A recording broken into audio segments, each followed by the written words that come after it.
Litio, namatay na.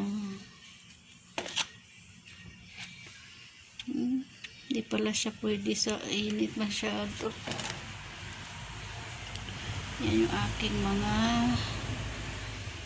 cactus. Ito yung dahon ng Black Prince ay nilagay ko dyan yan. May tubo na siya. Ito, hindi ko to alam kung anong tawag dito. Basta ano na siya, patay na siya, pero nabuhay pa rin. Yan ay bunny air, red bunny air. Uy, meron ano. Tingnan nyo guys, meron ako papakita. Ayan o, may grasshopper. Ayan o. Yan yung kumakain sa mga dahon nila. Kailangan natin tanggalin. Yan o. Ayun, tumalim na. Pinakain kasi nila yung mga dahon. Yung lalo na yung right? Yan, nadikit na tinik. Yung portulaka ko, kinain nila at pati yung aking tornado. Ito yung aking barrel na yan may siyang babies na barrel. Ito hindi na siya lumaki hanggang ngayon maliit pa rin tulad ko. Pero itong Black Prince, dati 3 lang ang dahon niya, patapon na yan, pero tinanim ko pa rin. Tumubo na siya, malaki na siya. At yung aking rose cabbage yan, yung Black Prince ko din yan, meron na siyang, ito dapat puputulin ko na to pero hindi pa pwede.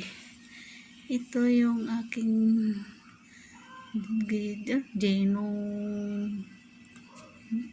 ko alam kung anong cactus o domino, ewan ko anong sabi, anong tawag nila dyan. Ito maliit pa rin pero meron na siyang babies. Ayan yan, meron siyang babies So yan guys, yung aking mga halaman at yung aking air plant ay nandun sa loob ng kwarto. Yung iba ay andito yung aking tornado.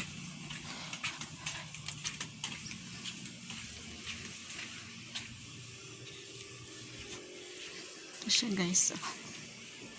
Yan ang aking tornado. Maganda na yung dahon niya kasi lagi siya nainitan. At yung aking portulaka, ito siya. Pangit na meron siya mga insekto.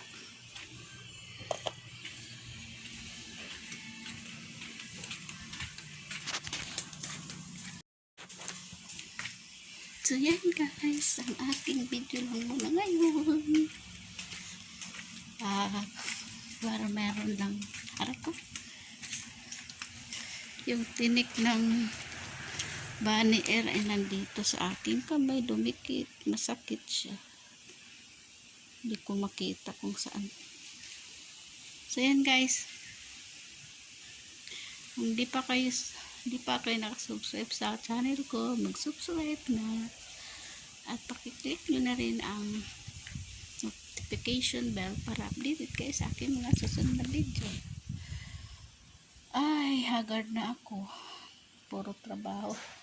So yan guys, bye bye, subscribe.